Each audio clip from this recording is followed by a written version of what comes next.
I wanted to continue with the Chapter 11 video recording. The functions of vitamin D, one of the most important functions is it actually dictates how much calcium and phosphorus are maintained in the blood. It does this with the parathyroid hormone in the kidney, and it binds to and affects the cells, vitamin D, of the immune system, the brain and the nervous system, the skin, the muscles, the reproductive organs. And I think this is why we're seeing more and more research showing how important vitamin D is to the body functioning, and why vitamin D deficiency has kind of been a hot topic. I know a lot of people get their vitamin D levels checked now, and many people are on vitamin D supplements because of this. And we do have some good research that vitamin D deficiency may have a role in certain types of cancers. So the amount of sun exposure, vitamin D from the sun is the best way to get it. And the amount of sun exposure needed to activate is really affected by a couple of factors. Skin color, meaning that if you have darker skin, it's going to be harder to get the adequate sun in a shorter amount of time. Your age, the older you are, the less active the form of vitamin D is. The time of day, when the sun is high in the sky, you tend to activate vitamin D more quickly. Also, the latitude at which you live. In Westminster, we're probably, well, actually in Boulder, Colorado, we're at about 37 degrees latitude. And typically we say that people that are north of that in the winter need to consider supplementation. And I know a lot of people in this area, even though we get a lot of sunshine, do take vitamin D supplements. And also the exposure time during the day, I think time of day up there, but also you need to make sure that you're getting 10 to 15 minutes of unprotected. And the season is affecting the amount of vitamin D that's activated because of the angle of the sun. Meaning that in the summer, the sun is more overhead and thus it's more direct. In the winter, it's more at an angle and not as direct, so you'd actually need more. So what interferes with vitamin D absorption?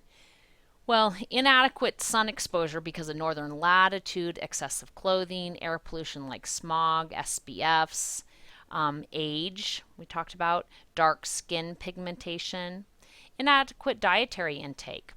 And dietary intake of vitamin D is unable to compensate for inadequate skin synthesis, and that's why so many people end up on vitamin D supplements. Excessive breastfeeding, meaning over 2 years, if people have fat malabsorption. And it's interesting because vitamin D, the release of vitamin D, it's stored in subcutaneous fat. And if you're heavier, it's not really efficient to get the vitamin D, obviously, from the fat stores. And liver and kidney diseases because of the activation. So what happens in a vitamin D deficiency? We call this deficient, this is the people who are more common to have those deficiencies. And this is an example of what we call osteomalacia or rickets.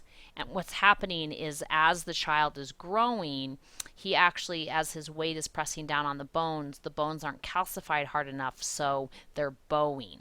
And this bowed leg is very common in what we call rickets or osteomalacia.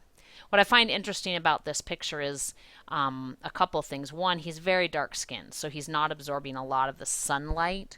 But what's interesting is he's holding fish, which is a very high source of vitamin D dietary.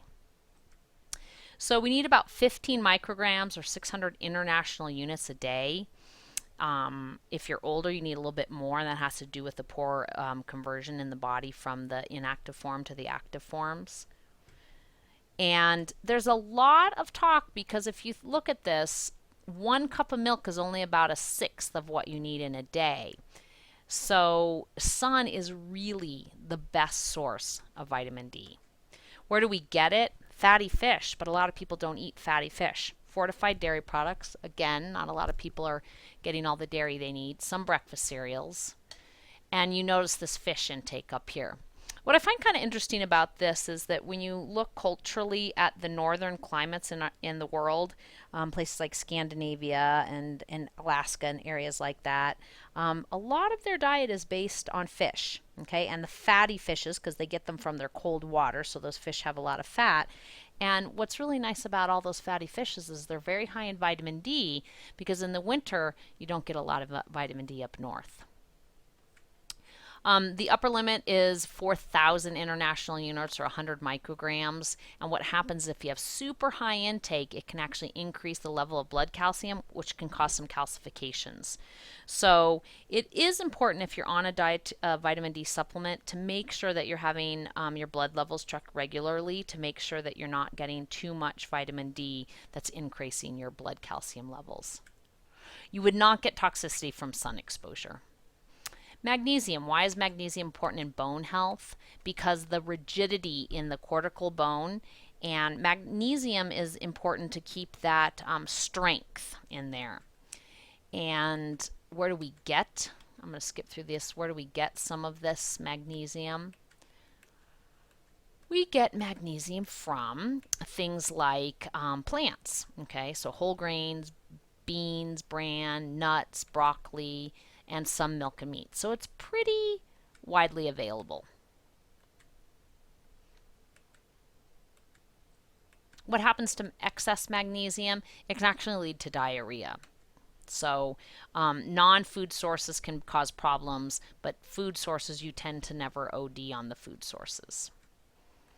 So fluoride, we know that fluoride is important for our dental health, but it's also important for our bone health.